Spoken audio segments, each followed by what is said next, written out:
In the past few years, technological progress has been going insanely quick. As all of these technological developments are building on top of each other, this is usually told as a story of progress. But take into account that every story of progress has a hidden cost. And in this case, the cost may be something we barely notice until it is gone. Look, according to futurist Ray Kurzweil, all of these developments lead to a moment like never before in history.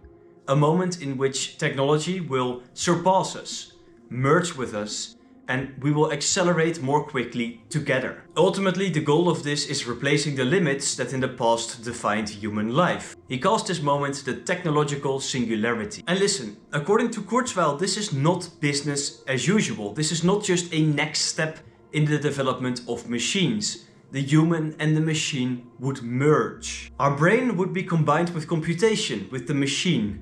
Our memory, our perception and reasoning would no longer be limited by the fragile hardware inside of our skulls. Eventually, Kurzweil says, the contents of the brain could simply be scanned and uploaded into a digital environment. Now, this vision is not presented as some distant future.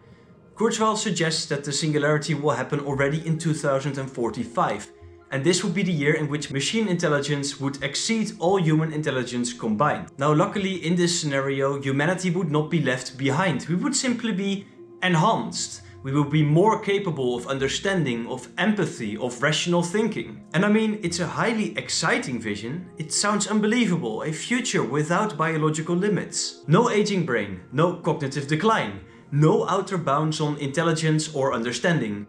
A future where death has not become inevitable, but simply an option you can choose. Now, if this story is even remotely correct, it would probably be the most important transition in human history. Therefore, the first question should not be if this is actually possible, but whether the concept actually makes sense. And to answer this question, we should look closely at an assumption behind this entire vision.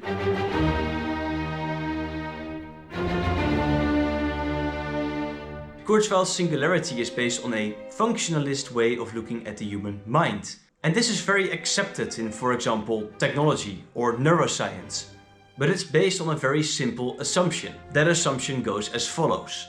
The mind is what the brain does. In this view, mental states are defined fully by their function. Perception, memory, beliefs, emotion and reasoning are all understood as patterns of information processing. And that also means that the biological material of the brain is not very important. If we can copy the structure and the processes of the brain, we're already there. We have copied the mind. This way of thinking about the mind is called functionalism. And it leads to some interesting conclusions. According to this school of thought, we can fully reproduce our brain and its structure in, for example, silicon or software. After all, there is nothing more than material matter, which means that if we are able to copy the structure of that matter, we have copied the whole thing, including its consciousness and its mind. In that case, human and machine intelligence can merge. And the boundary between biological and artificial cognition dissolves. It disappears. This assumption is what makes the singularity possible in the first place. Without it, the whole vision would collapse. But there's a problem. Functionalism was never designed to explain consciousness as it is actually experienced. And because of this, it ignores a very important part of what makes a human human. Look, functionalism is perfectly able to explain how an input leads to an output and how that leads to complex behavior. But it can't really explain why there is a consciousness that accompanies this. Why do we know what it is like to see a color, to feel pain, to fall in love, or to exist as a self moving through time? And this gap has a name in the philosophy of mind. It is coined the hard problem of consciousness by David Chalmers. And the hard problem shows the assumption that the singularity has not yet solved. If we are able to copy the structure, it is not automatically clear that we will also copy consciousness. If we do not understand why experience, why consciousness exists in the first place, we cannot simply assume that it will survive merging or copying or expanding. To assume this is simply faith. Yeah, faith. Like religion. And once we realize this, the whole story of the singularity begins to look a lot different. The hard problem of consciousness begins with a simple observation. We can describe everything that goes on in the brain from the outside. We can measure neural activity, model information flow, predict behavior, and even replicate certain cognitive processes in machines. But none of this explains why all of these processes are accompanied by an experience. For example, why I see red when there is a tomato. There is a difference between a system that processes information and a system for which something is happening. A calculator is able to process numbers, but it does not know what it is like to calculate. A thermostat measures the temperature, but it does not know what it feels like to be warm or cold. Humans, on the other hand, we experience these things. That leaves a pretty fundamental gap for the functionalist, because even if we were able to take into account every cognitive function of the brain, this question would still be unanswered. Why do we know what it is like to be ourselves? Now, to see why this is very important, imagine a robot that is able to do just the things that a human is. It's able to respond to emotional inputs, it's able to formulate its thoughts fluently, and it's even able to build long-lasting relationships. Now, from the outside, there would not be a fundamental difference between this robot and a human. And yet, it is very possible that such a system could lack any inner experience altogether. We simply do not know if experience would also necessarily emerge. Now, this concept is often explained with the notion of a philosophical zombie. Now, a philosophical zombie could be physically and behaviorally completely the same as a human being. However, nothing would actually be experienced.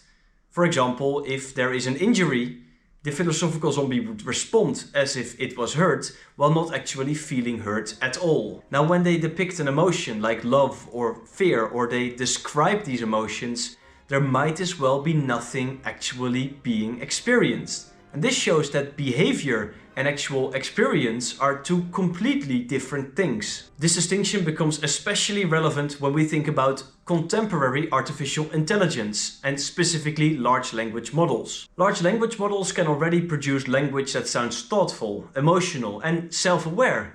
They can describe pain, longing, or joy in convincing detail. But generating the right words does not mean that anything is actually being felt.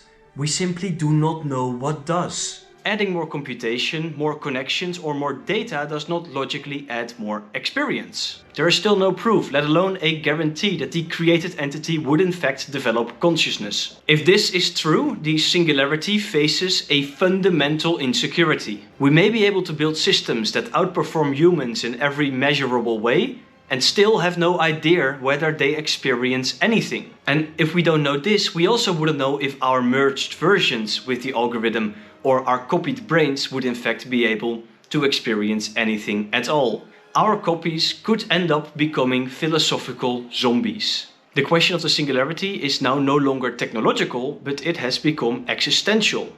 Because the underlying question is, if we are able to copy ourselves, but we are no longer able to experience things, what in fact survives?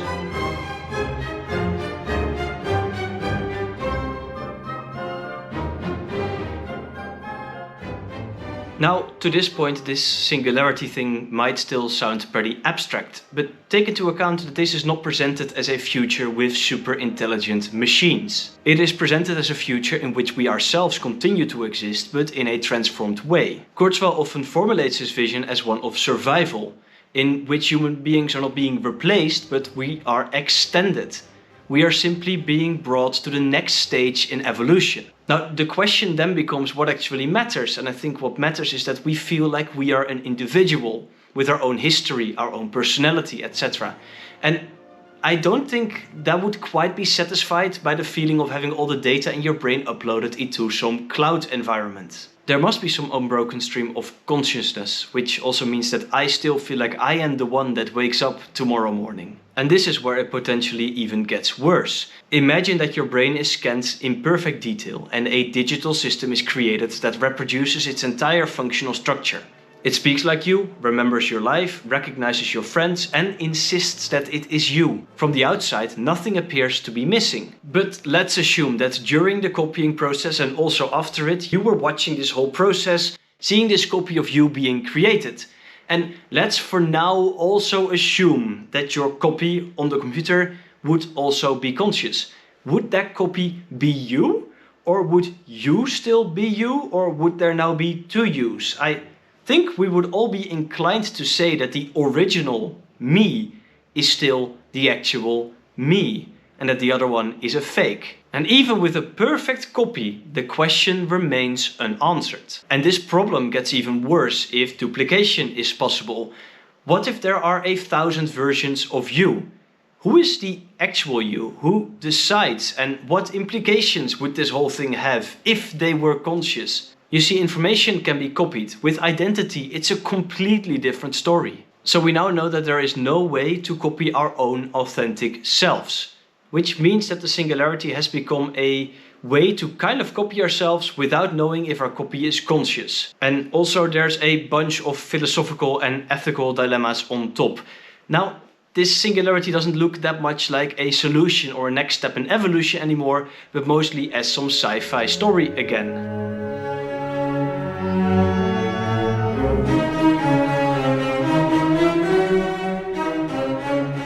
Of course, the final version of the singularity would go much further than individual uploading or enhancement. They imagine a future in which all minds ultimately merge into a single unified intelligence. Boundaries between individuals dissolve, and what remains is one vast cognitive system, more powerful than any mind that came before it. This comes with even bigger problems for consciousness and meaning. You see, consciousness, as it presents itself to us, is always first personal. There is always a point of view from which the world is experienced. I experience the world from my position, and you experience it from yours. This bounded perspective is what we call consciousness.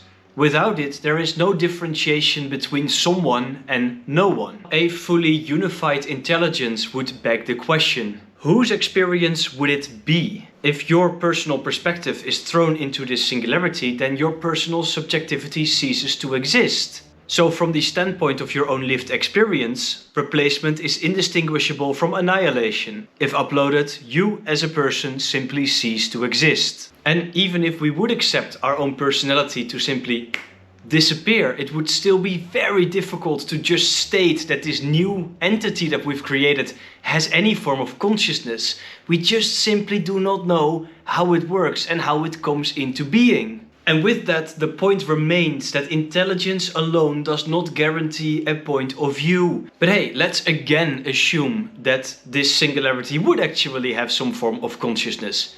We would not be able to tell because consciousness cannot be observed from the outside.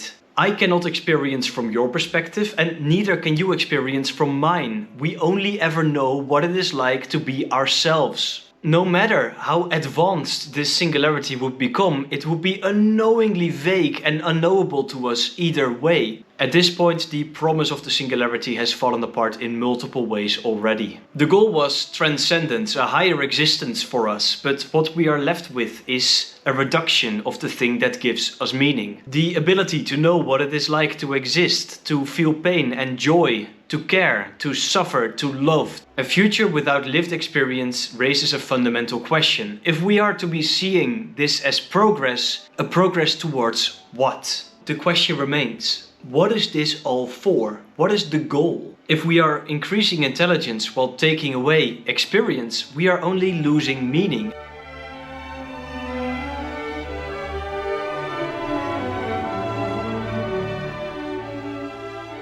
At its core, the singularity presents itself as the inevitable next step in human evolution. Intelligence accelerates, limits are overcome, humanity transcends itself. But this vision is built on thin air and a very thin philosophical basis. It is completely built on trust and faith. First, we are asked to believe that when we upload ourselves, this uploaded me or you will be conscious, which we just don't know. Then we are asked to believe that that uploaded version of ourselves is actually us, which it is not. And then we are finally asked to believe that if everything is fused together, our authenticity, our existence and our experiential world will remain existent, which is bollocks. So let's be honest, the singularity at this point has begun to resemble a belief system more than a scientific conclusion. It tells us that we will have an endpoint in history and that we will be able to transcend our biological chains. And it also tells us that this is a good development. In this sense, the notion of a singularity comes pretty close to a religious story. Now, this doesn't imply that the notion of a singularity is impossible. It does not mean that we will not be able to take all the data in our brains and upload it to some form of cloud environment. But it begs the question if this is actually what we want to do. You see, I don't think our lives are valuable because there's a lot of data scrunching and information going around in our brains. I think our lives are valuable because there is something that it is like to live our lives. They are valuable because we feel pain and pleasure, boredom and wonder, love and loss, because we exist from the inside. And if somebody asks us to give that up, we should really think twice. Thank you for watching. If you have any opinions on this, if you agree, disagree, or you have any additions, please let me know in the comments. I would love to hear it. And share this video with anybody that would also be interested in it.